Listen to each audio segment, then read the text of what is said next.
Os irmãos podem abrir as suas Bíblias no texto que nós lemos, no Salmo 119, a partir do versículo 145. Vamos orar mais uma vez, antes de nós começarmos a reflexão. Nosso Senhor, mais uma vez nos colocamos com toda reverência diante da Tua Palavra, cientes de que a Tua mente é aberta para nós através da Tua Palavra e da loucura da pregação, ó Deus. Como disse o apóstolo Paulo, aqueles que desprezam, aqueles que não entendem, aqueles que não têm a mente redimida, transformada e recebem como palavras de vida, não conhecem a riqueza, Deus, que nós estamos diante agora, Pai. Nós recebemos como o oxigênio da nova criatura, Pai. Como o alimento que precisamos para continuarmos a nossa peregrinação desse lado da eternidade. Ajuda-nos então, Deus, mais uma vez. Ajuda-nos um pouco mais a conhecer mais do Senhor, para aprendermos de forma cada vez mais intensa, mais profunda, como te amar, como depender do Senhor, como glorificar o Senhor com a nossa vida, Deus. Vida essa que não é mais nossa, mas é completamente Tua, por meio do preço pago pelo Teu Filho, o nosso Senhor, meu Deus. Vence-nos, derriba as barreiras, amolece o nosso coração, conquista-nos completamente para o Senhor, meu Deus. Arranca-nos das nossas próprias mãos. Preenche-nos com esperança. Molda as nossas orações, a nossa fé, o nosso relacionamento com o Senhor, Deus. Isso tudo o Senhor só pode fazer, como assim tu determinastes, por meio do entendimento da palavra do Senhor, Deus. Nós compreendemos a solenidade, a importância, a riqueza que há na pregação da Tua Palavra. Faz isso então, Deus. Rogamos a Ti, por misericórdia, para que sejamos instrumentos melhores para glorificar o Senhor. Por meio de Cristo, nosso Rei e Redentor, rogamos a Ti. Amém. Meus irmãos, nós vamos continuar a série de exposições do Salmo 119. Estamos chegando ao final já. Foram 19 sermões com esse. Esse é a 19ª porção do Salmo 119, mas é o 20º sermão, digamos assim, porque nós estamos continuando a porção que iniciamos anteriormente. Nós temos refletido sobre os distintivos da nova criatura.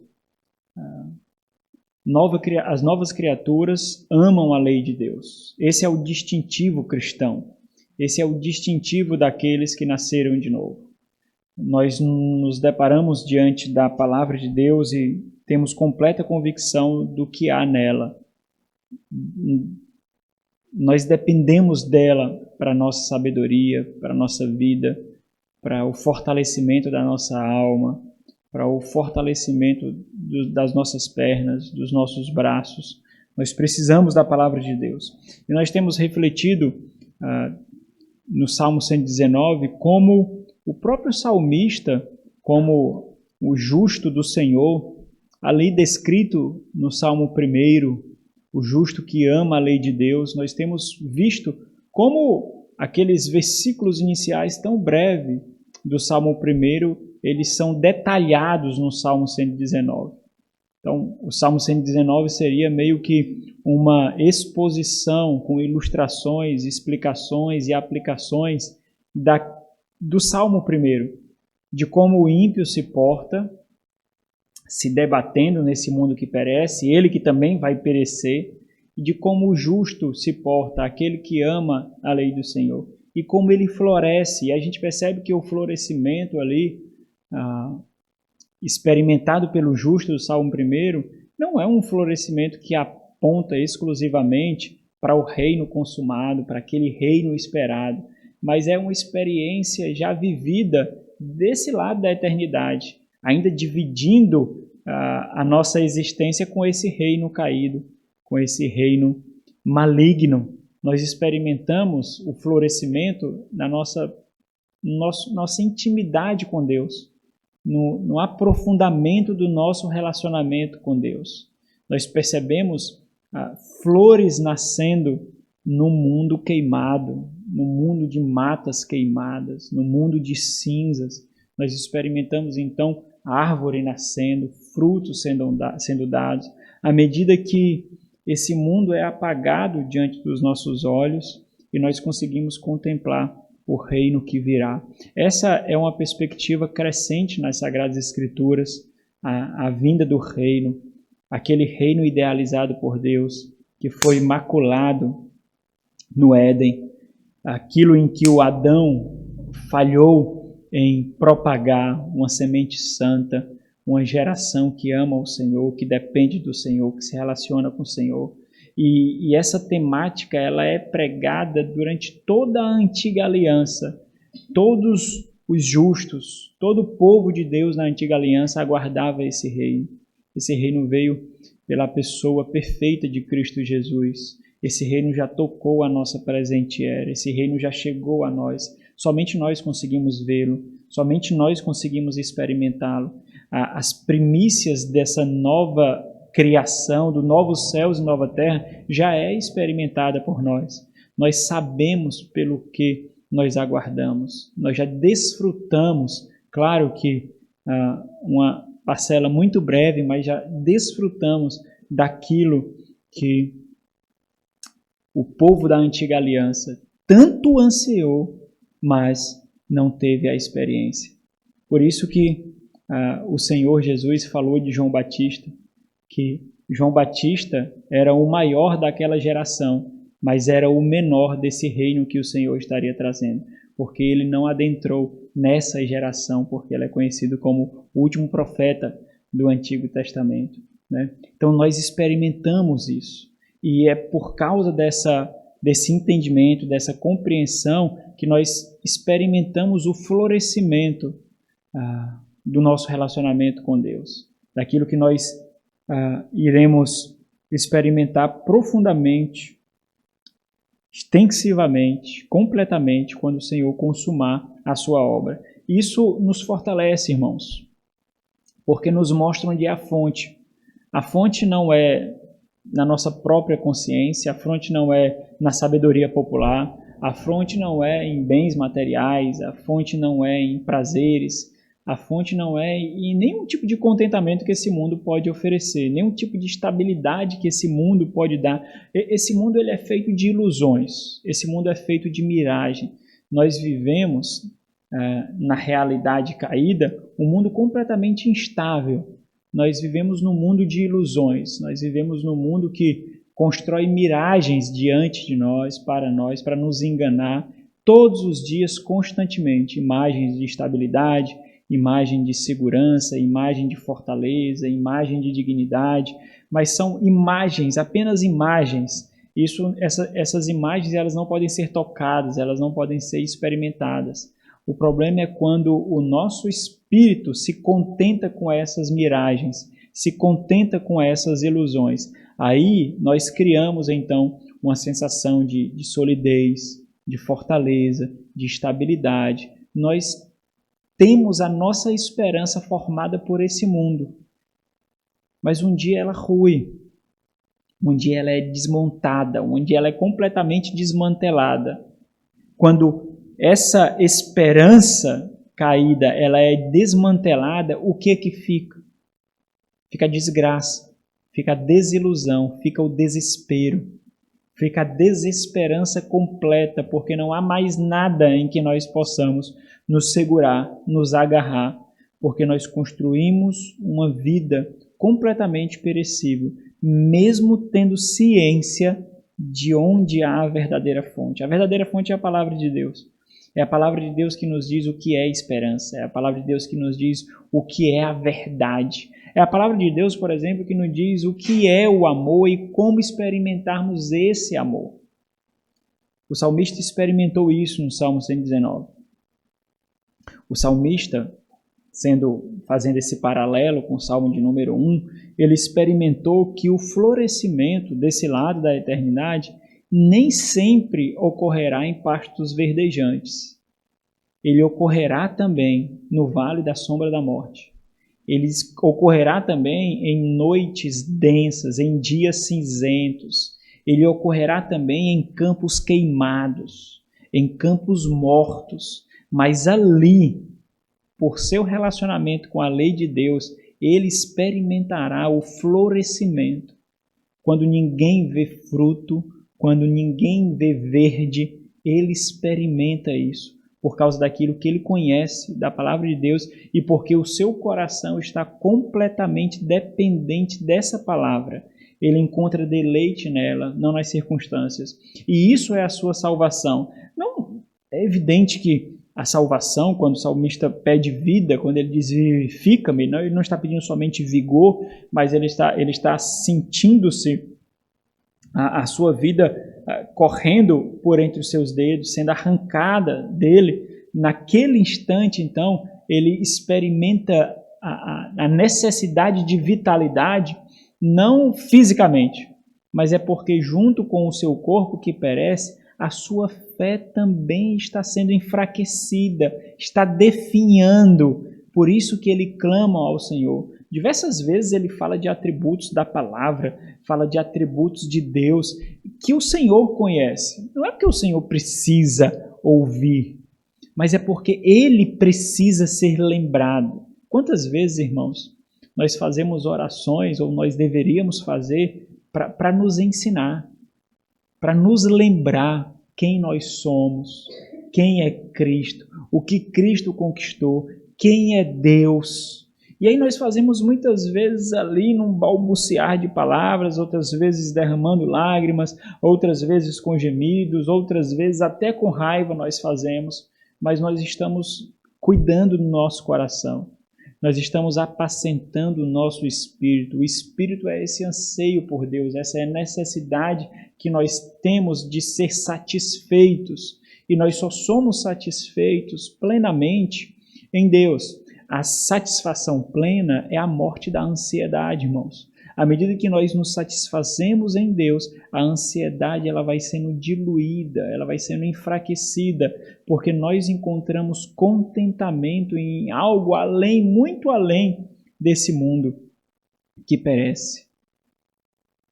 O contrário também é extremamente verdadeiro.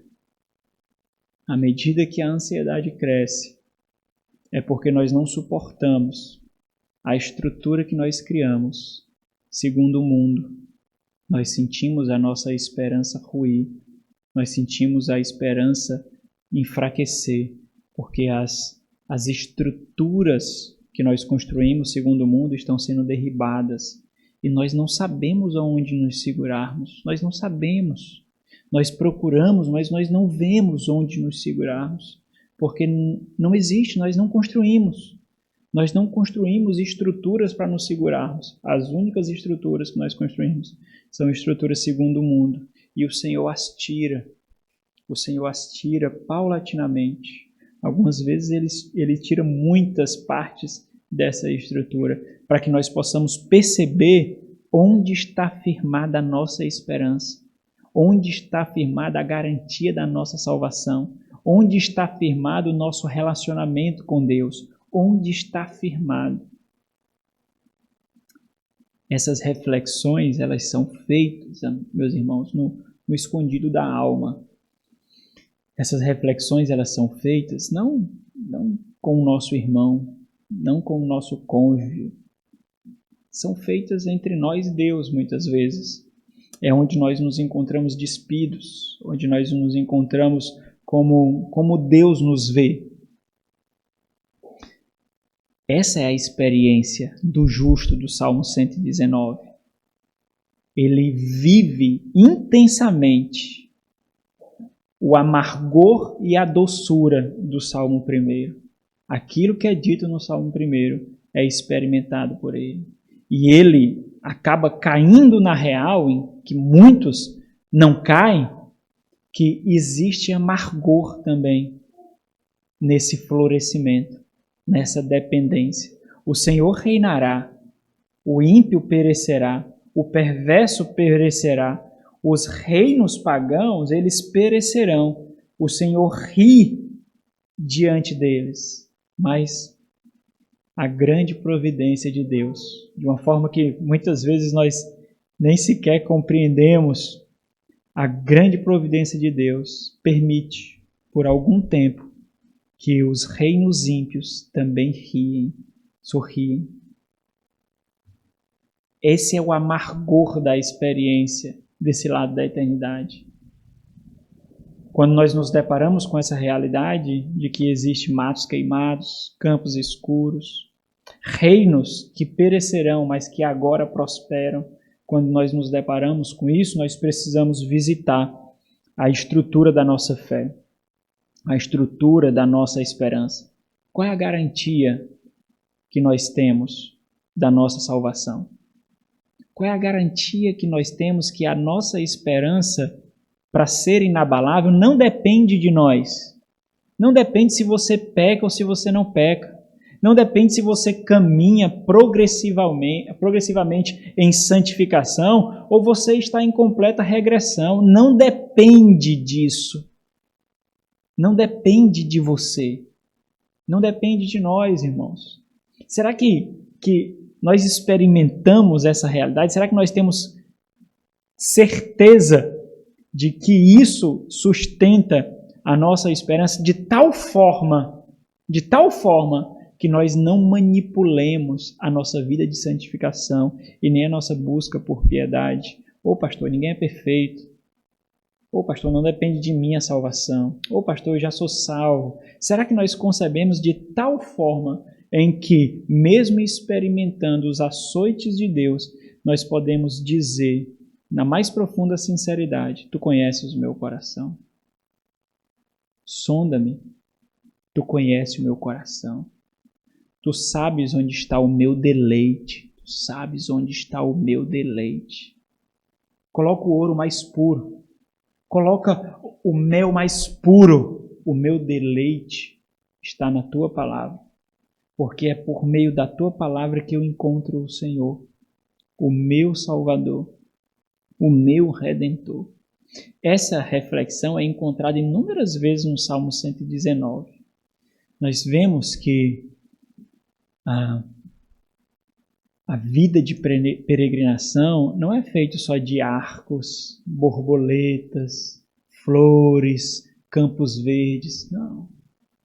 Porque às vezes, quando nós temos a perspectiva apenas do Salmo 1, é essa a impressão que nós temos.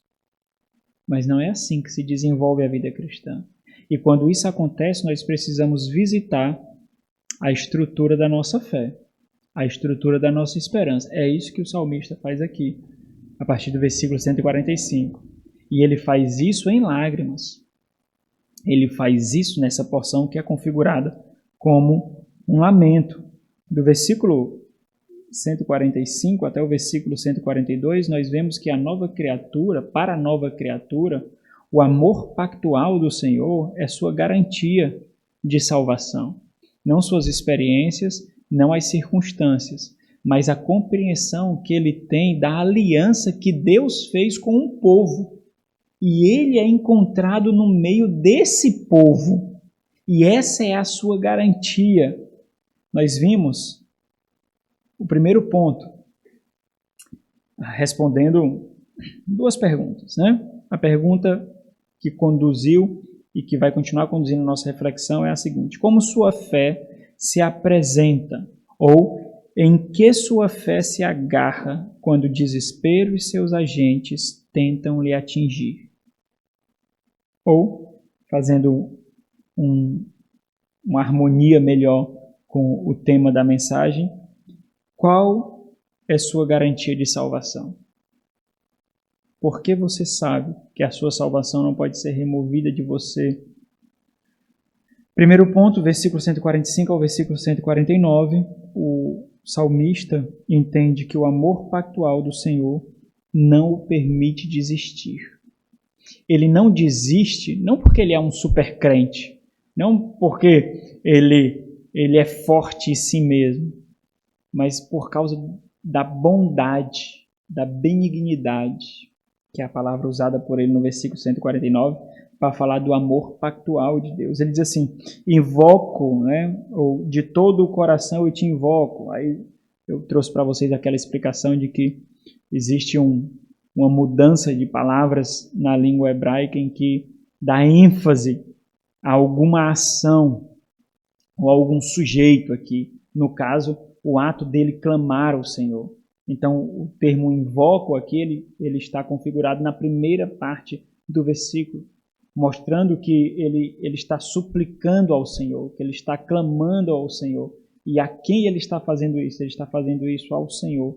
Por isso que ele configura aqui essa parte como uma súplica e como tendo o Senhor como a sua única esperança. Quando ele diz, de todo o coração eu te invoco, ou invoco de todo o coração, ouve-me, Senhor. Observo os teus decretos, ou observarei os teus decretos. Versículo 146, clamo a ti, salva-me, e guardarei os teus testemunhos. Ele continua mostrando que ele realmente anseia por guardar os decretos, os testemunhos do Senhor, oferecendo meio que provas para mostrar que isso que ele está fazendo agora, ele continuará fazendo se o Senhor o preservar. Por isso que os versículos 145 e 146, na segunda parte, não é uma barganha, não é uma troca. Ele já faz, mas ele anseia por continuar a fazê-lo. Quando ele diz, antecipo-me, eu acordo bem cedo, no alvorecer do dia, e clamo. Na tua palavra espero confiante. Versículo 148, os meus olhos antecipam-se às vigílias noturnas, de madrugada eu acordo, para que eu medite nas tuas palavras. As palavras aqui são as palavras que oferecem para ele sustentação, proteção, por isso que em algumas versões é traduzido como promessa. Ele pleiteia ao Senhor segundo as promessas do Senhor. Senhor, tu mesmo disse que nenhum justo perecerá. O Senhor mesmo falou que os perversos perecerão, que os ímpios perecerão, mas os justos não. Os justos, eles florescerão. E isso é pleitear com Deus, segundo a própria palavra de Deus. E ele leva isso ao Senhor para trazer conforto ao seu coração. Os puritanos faziam muito isso em suas orações. Antecipam-se, essa palavra também vem antes, antecipam-se os meus olhos às vigílias noturnas, para que eu medite nas tuas palavras. E aí ele continua, e no versículo 149 ele mostra o ponto central dessa parte aqui, que é o motivo dele não desistir. É porque ele entende com qual amor o Senhor o ama. Não é por causa da sua perfeição, não é por causa da sua integridade, não é porque ele observa integralmente os mandamentos do Senhor, mas é porque foi o Senhor que prometeu amá-lo.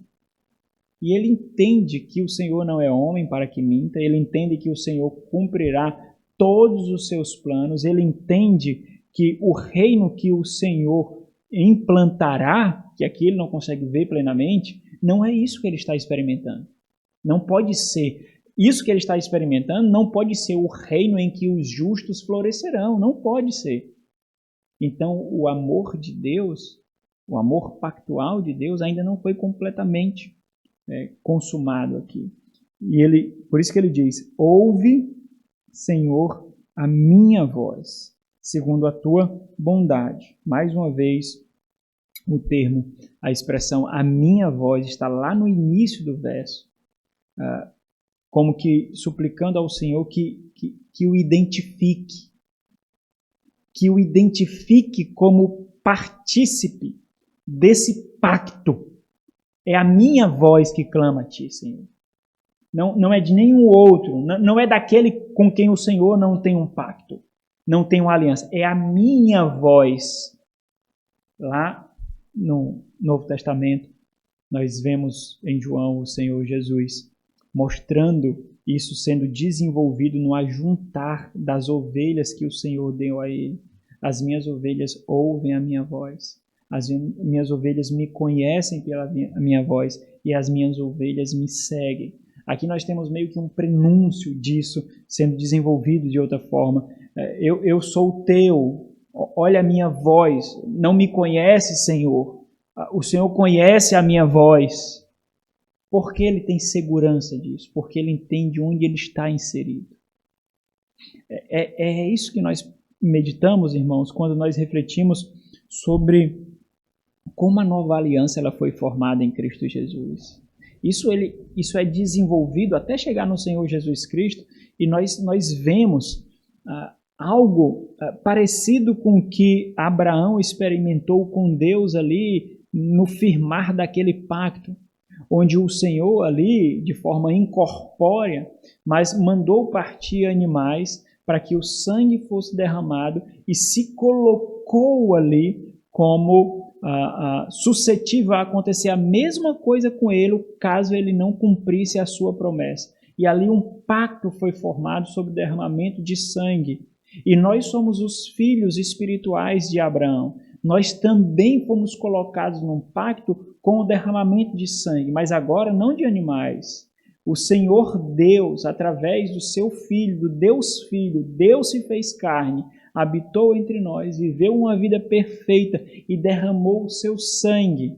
É impossível que nós pereçamos, nada pode nos arrancar das suas mãos. Então, quando nós estivermos experimentando a noite mais escura, os dias mais sombrios, os dias mais cinzentos, nós podemos refletir sobre isso. Esse não é o meu fim. Esse não é o meu fim. Um dia a noite acaba e a cruz vazia está aí para provar isso. Um dia a noite acaba. Um dia as lágrimas cessam de verter. Um dia o problema, meus irmãos, é que viver o sofrimento sem propósito o torna bem mais pesaroso e demorado. Bem mais pesaroso e demorado. Porque nós só ansiamos para que ele termine. Nós ansiamos apenas para que a provação termine. Nós não buscamos, nós não investigamos, nós não descansamos em meio ao caos das nossas vidas, ciente de que, se naquele momento aquilo para nós parece um caos, a segurança que nós temos é de que o Senhor nos segura com as suas mãos. A nossa vida está em suas mãos. Não é isso que nós cantamos? Simplesmente. Nós podemos não perceber, nós podemos não ver, nós podemos nem sequer experimentar, mas nós temos completa convicção de que a nossa vida está em suas mãos. Chegando em Cristo Jesus, é essa compreensão que nós temos dessa palavra que encapsula todo um conceito, porque todas as vezes que ela aparece, na maioria das vezes que ela aparece no Antigo Testamento, ela sempre está ligada com a aliança, com um pacto. Por isso que ela incorpora esse conceito de amor pactual, né?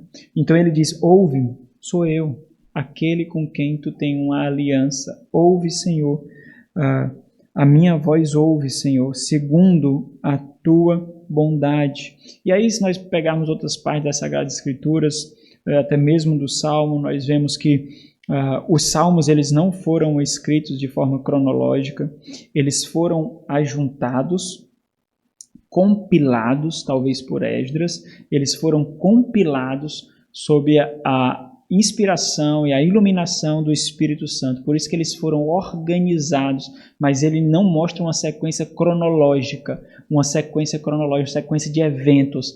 A forma como ele está colocado ali foi determinado pelo Espírito Santo para ser organizado dessa maneira. Então, quando nós pensamos no Salmo 145, nós não devemos entender que aquilo que aconteceu no Salmo 145 foi bem depois do que aconteceu no Salmo 119. Não é assim. Nós percebemos o desenvolver aqui da aliança com Deus, com o seu povo, sendo configurado no saltério. Então, quando o salmista clama, ele reflete sobre todas essas esperanças pactuais. Estou experimentando corrupção, Deus. O justo experimentará corrupção. Corrupção aqui seria definhar, seria o apodrecimento, seria a morte. Estou experimentando, Senhor, aqui a morte. O justo experimentará a morte. É claro que quando nós vemos Pedro fazendo alusão na sua pregação em Atos, nós vemos que Davi estava falando ali do Senhor Jesus Cristo. Mas é essa mesma ideia que nós entendemos aqui. Às vezes nós temos experiência de morte na nossa própria alma. Não morte física, mas na nossa própria alma. Então ele clama para que Deus lhe dê vida. Não somente vida física. Aqui é um lamento, lembra? No lamento há esperança. No lamento há gratidão. Ele pede para que o Senhor lhe dê vida porque ele não está experimentando mais essa vida. E a vida é uma vida espiritual, é a vida de fé. E o conceito que nós temos aqui dessa palavra é que dá força para a garantia da sua salvação, que é esse amor pactual, que é essa bondade leal que o Senhor derramou sobre um povo, que ele mesmo escolheu para si. No segundo ponto, versículo 150, versículo 151, nós vemos que o amor pactual do Senhor lhe dá segurança. A reflexão do salmista é de que a segurança não tem nada a ver com as circunstâncias, porque as circunstâncias são muito voláteis, muito perecíveis, né? Embora ele esteja experimentando intensas investidas dos seus opressores, o amor pactual do Senhor o faz ver muito além do que aquilo que está diante dos seus olhos e daquilo que a carne dele está experimentando. Olha o versículo 150, quando ele diz, ele vai fazer agora um contraste do 150 e 151. Como estão próximos os inimigos, mas quão está próximo também o Senhor da aliança, Deus. Quando ele diz, aproximam-se de mim os que andam após a maldade, aqueles que são conduzidos pela maldade, os ímpios, né, os malfeitores, eles se aproximam de mim. É interessante porque o salmista, ele mostra o que é a maldade aqui. Nesse mesmo versículo, ele mostra que a maldade é o se afastar da lei de Deus. Né? Quando ele diz, nesse paralelismo, aproximam-se de mim os que andam, os que seguem após a maldade, eles se afastam da tua lei. A ideia do salmista é de que eu observo as tuas leis, meu Senhor. Eu observo os teus decretos, eu observo os teus juízos. Se eles me perseguem, isso evidentemente é sinal, é evidência de que eles se afastam da tua lei. Porque se eles amassem a tua lei, eles não me perseguiriam. Então, essa percepção de dependência e devoção que o salmista tem da lei do Senhor. E ele mostra que se afastar da lei de Deus é seguir a maldade. Então, se os ímpios se aproximam, quem é o seu guarda? Quem é o seu protetor? Quem é a sua fortaleza? Observa que é evidente que a onipresença de Deus é estabelecida desde da eternidade, desde que houvesse tempo. A onipresença de Deus sempre foi um atributo sem o qual Deus não era Deus. Deus sempre foi onipresente. Deus não precisa saber disso, mas ele precisa saber disso. Ele vê os ímpios se aproximando, mas ele tem que se recordar quem está perto dele, quem está ao lado dele, quem o protege. É esse contraste do versículo 150 com o versículo 151. Perto, e mais uma vez aqui a ênfase. O termo perto vem lá no início do versículo, diferente do que acontece no versículo 150. No versículo 151, o termo perto dá ênfase de toda a sentença aqui. Ele se aproxima, mas perto está o Senhor. Perto tu estás, Senhor. E tu os vê e tu me protege. E todos os teus mandamentos são verdade. O ponto do salmista aqui é justamente fazer esse contraste de aproximação dos inimigos e a proximidade do Senhor. O que ele deve fazer então aqui? Se ele percebe que aqui é uma construção de duas coisas, da ansiedade e do antídoto para a ansiedade. Porque se ele vê o perigo se aproximando, o medo vai sendo gerado, não é? Naturalmente, se ele vê o perigo se aproximando, o medo vai sendo gerado. E o perigo se aproximando aqui, meus irmãos, não só fisicamente, né? A maioria das batalhas que acontece aqui, ó. Muitas acontecem aqui. Muitas vezes, mais batalhas acontecem aqui do que fisicamente. A grande maioria das vezes. Às vezes nós construímos grandes monstros aqui, mas tem alguns filhotezinhos na nossa frente. Mas aqui, grandes monstros surgem. Então, olha a medida como ele combate a ansiedade aqui. A ansiedade vai querendo minar a sua fé, querendo derribar a sua esperança. Quando ele percebe que os inimigos se aproximam diante dele, e ele experimenta isso agora. E aí isso pode fazer duas coisas a ele. Primeiro, ou sucumbir ao desespero, que é a vitória da ansiedade, ou ele pode descansar na segurança. Se ele não fosse do Senhor, se não fosse parte do povo do Senhor, ele não tinha a segunda opção. Ele não sabia sequer o que é descansar na esperança do Senhor. Mas ele tem essa opção porque ele é povo de Deus.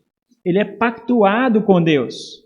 Então ele percebe que, diante do que ele está experimentando, ou ele pode sucumbir ao desespero, ou ele pode buscar o Senhor. E é isso que ele faz. No mesmo versículo, ele já mostra isso quando ele faz referência à lei de Deus. Mas observe que, em alguma medida, é essa a ênfase desses dois versículos. A ansiedade que está em jogo aqui. Tensões emocionais estão em luta aqui.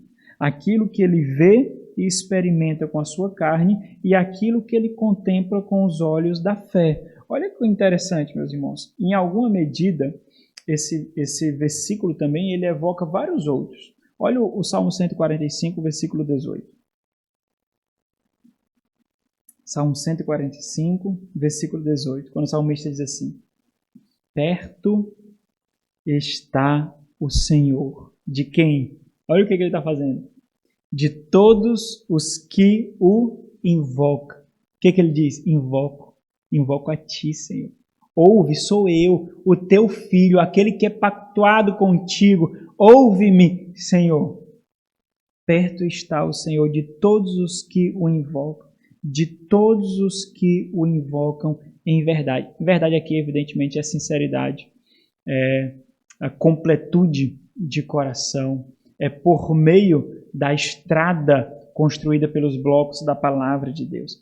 Agora, o que eu acho mais interessante é Paulo era um fariseu, Paulo era um mestre da lei, Paulo era um senhor da lei, um doutor da lei, né? E essa expressão ela é evocada numa das cartas bem emblemáticas ali, que ele escreve para a igreja de Filipe ali, né? Filipenses capítulo 4, olha aí Filipenses capítulo 4, a partir do versículo 4.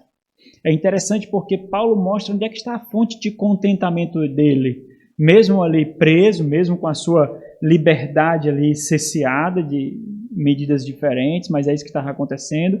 Ele mostra onde estava a fonte de contentamento dele e onde deveria ser, ou qual deveria ser a fonte de contentamento dos filipenses e de todos nós cristãos, né? E aí ele evoca essa verdade aqui no Salmo 145, no Salmo 149 e em muitas porções do Antigo Testamento, quando ele diz o versículo 4, Filipenses 4:4, alegrei-vos sempre no Senhor. Sempre, evidentemente, aqui engloba todas as possibilidades de eventos, acontecimentos, em qualquer situação. Mas como é que eu posso me alegrar em qualquer situação se eu experimento tragédia, se eu experimento tristeza?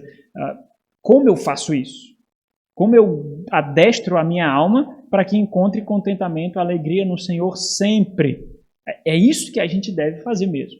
Nós devemos adestrar nossa alma, preparar o nosso espírito para que ele não seja assaltado pelas dificuldades da vida. Alegrei-vos sempre no Senhor. Outra vez digo, alegrai-vos. Aí ele diz, seja a vossa moderação conhecida de todos os homens. perto está o Senhor. Não andeis, porque perto está o Senhor, não andeis ansiosos de coisa alguma. Em tudo, porém, sejam conhecidas diante de Deus as vossas petições pela oração e pela súplica com ações de graça. O que é que o salmista está fazendo? Te invoco, Senhor. Ouve-me, Senhor. Então, observe que essa é uma prática necessária do relacionamento de Deus com o seu povo, ou do seu povo com Deus, do justo com Deus, do crente com Deus. Quando nós temos lutas emocionais, quando nós vemos os agentes do desespero, aqui a ansiedade, nos assaltando, o que nós fazemos? Nós invocamos o Senhor. Perto está o Senhor, de todos aqueles que o invocam. Quando a ansiedade nos assalta diante das adversidades da vida, o que nós fazemos? Nós devemos nos manter alegres. Como? Fechando os nossos olhos da carne, não olhando para a circunstância e abrindo os nossos olhos espirituais, para que nós possamos ver o que os nossos olhos da carne não permitiram. Que o quê? Que Deus está perto. Nós não vimos, mas olha, Ele está perto. Nós precisamos ver que Ele está perto. Esse mundo, essa carne, Satanás, nos açoita também para que nós não vejamos o quê? Que Ele está perto. E Paulo lembra, perto está o Senhor. Então o que é que vocês façam? Orem. Por quê? Porque Ele ouve. Ele ouve por quê? Porque Ele está perto. Perto está o Senhor. Ore. Coloque diante de Deus as vossas súplicas e petições com graças, porque é um lamento. Lamente diante dele, porque no lamento nós seremos felizes, mesmo com lágrimas, mesmo com dores. Versículo 7. Quando isso acontece, o que é que nós experimentamos? E a paz de Deus, que excede todo o entendimento, guardará o vosso coração e a vossa mente em Cristo Jesus. Essa é a certeza da esperança pactual, irmãos. Desistir aqui seria, para o salmista, pode voltar para o Salmo 119, seria o mesmo que proclamar que tudo que ele viveu na sua experiência de fé foi uma farsa. Seria um nadar e morrer no raso. Ele é o testemunho da mentira. Ele é o testemunho da falsidade. É isso que acontece com muitos crentes que apostatam, não da fé, porque ninguém apostata da fé, apostata da igreja. Porque aqueles que foram regenerados e recebem a fé nunca deixam o que é nova criatura para voltar ao que era velha criatura. Fica aqui a fagulha se ele for realmente do Senhor. Mas os que apostatam, né, os que se afastam da igreja do Senhor, é isso que eles testificam.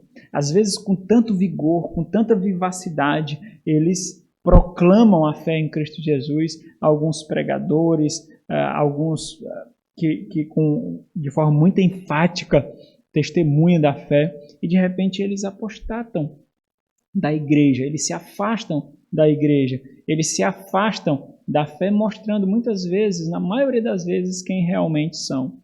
E aí, quando eles fazem isso, eles mostram que tudo aquilo foi uma farsa, tudo aquilo foi uma ilusão.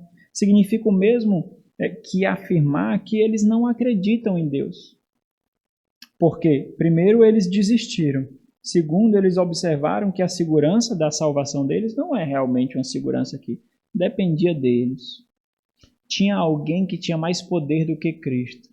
Os prazeres do mundo, os prazeres da carne, as concupiscências tinham bem mais poder, porque isso os arrebatou das mãos de Cristo, que é o bom pastor. Então, observa que é isso. Nos seus momentos de desilusão com a fé que você construiu, porque às vezes nós temos desilusões com a fé que nós construímos. Nós construímos uma fé em que nós contemplamos mais bonança do que provação.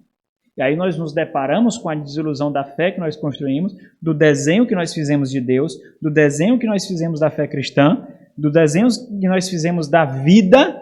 Então nós nos desiludimos quando nós nos desiludimos, será que passa por sua cabeça desistir? Será que passa por sua cabeça jogar a toalha e dizer, eu vou voltar a ser morto? Passa? Eu vou voltar para o reino de trevas. Passa? Veja bem, eu não estou dizendo que você não pode ter momentos difíceis. Não. É evidente que você pode. Não estou dizendo que você pode ter momentos de intensa luta interior. É evidente que pode. Todos nós temos. Mas desistir? Não. Não, desistir não. Desistir não. Você sentiria a falta da lama? Você sentiria a falta do fedor da morte? Você sentiria a falta das trevas? A nova criatura nunca sentirá falta disso. Nunca, irmãos. Nunca. Você não desiste porque você sabe quem você é. E mesmo fraco na batalha, você se agarra no Senhor que o salvou. Mesmo fraco na batalha, você simplesmente se agarra. E nisso está a sua segurança de salvação. No versículo final, versículo 152, mais uma vez, o salmista ele coloca ênfase aqui naquilo que é o seu maior deleite, naquilo que o faz experimentar toda essa descrição do pacto. Os vários aspectos do pacto com Deus, que é a própria lei de Deus. No versículo 52, o salmista atesta que a lei do Senhor lhe mostra a eternidade. Ele entende isso. Imagine que ele está experimentando dias escuros. A sua alma não vê o sol. Nós não sabemos quanto tempo ele passou aqui. Mas para construir um salmo desse tamanho, deve ter sido muito tempo. Ele não vê o sol. Ele não vê o sol. A sua alma não vê o sol. A sua alma está em densas trevas. Em densas trevas. Escuro. Ele não vê o sol. Ele não vê o dia raiar. Já fazem dias, digamos assim. Já fazem dias que ele não vê. É a tristeza da sua alma. Isso, o abatimento da sua alma. Ele está perecendo aqui.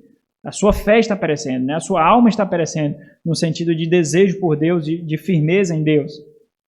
Imagine que isso tudo está acontecendo, mas ele sabe que existe uma janela, mesmo que sua fresta, que nunca será fechada diante dele, para que ele não veja a eternidade. É a lei de Deus. É a palavra de Deus. Podem arrancar até os seus membros, mas não podem tirar a lei de Deus, que como nós vimos em Jeremias e acontecendo em Cristo Jesus, que agora está gravada na sua mente e no seu coração. Isso não pode tirar. Podem tirar tudo, mas a eternidade sempre estará aberta diante dos meus olhos, com os olhos que o Senhor me deu, sempre. É essa a experiência que ele tem. Ele contempla a eternidade como? Olhando para a consumação. Interessante isso, não é? Porque isso acontece na antiga aliança aqui. Ele sabe que aquilo que o Senhor estabeleceu vai muito além do que ele experimenta agora. O salmista ele finaliza essa porção destacando aquilo que ele ancora a sua alma.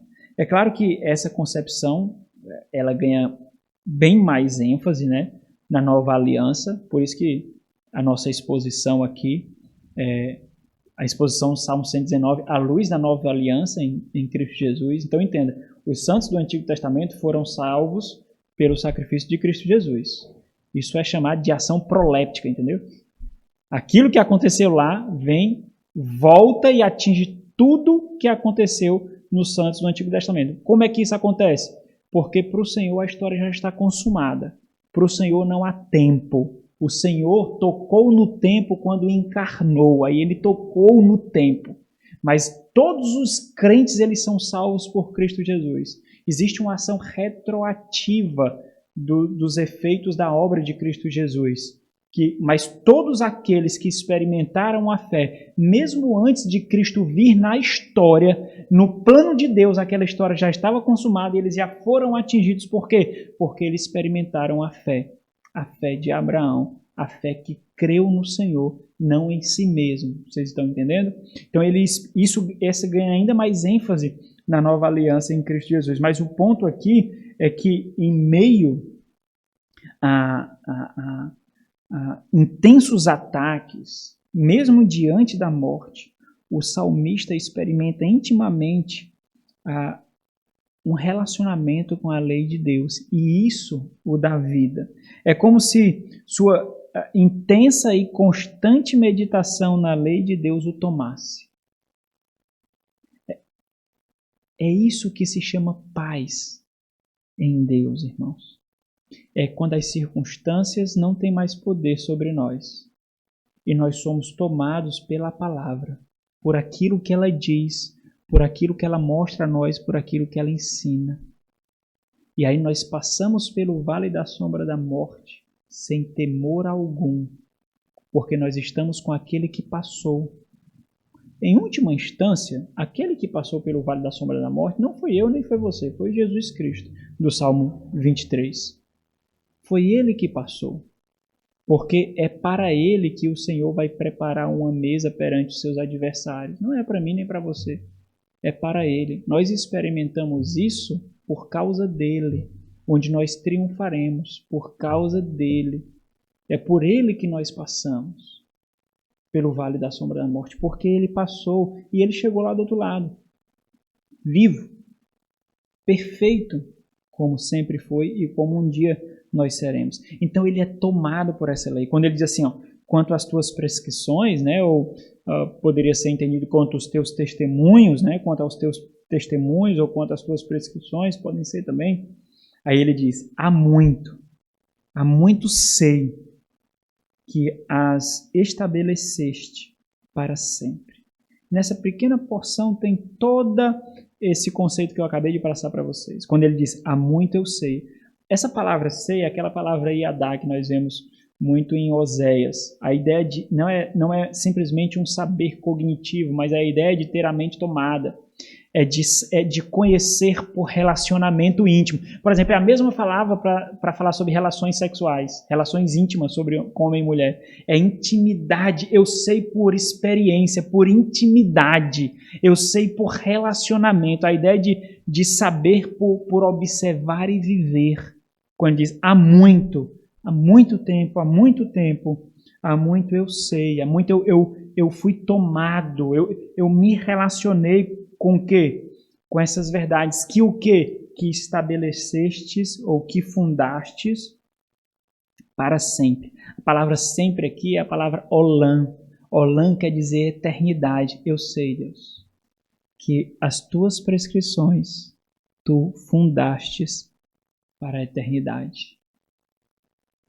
Esse não é o fim. Isso daqui não é o reino. A tua aliança não finda aqui. Não finda aqui.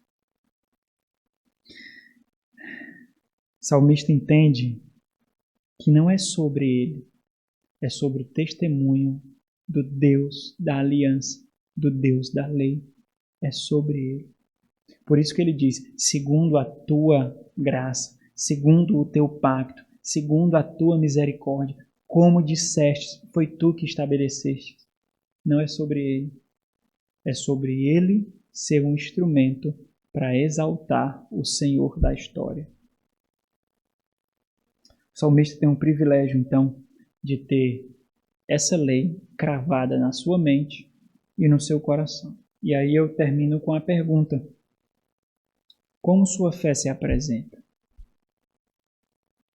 Em que a sua fé se agarra quando o desespero e os seus agentes tentam lhe atingir? Onde está a garantia da sua salvação?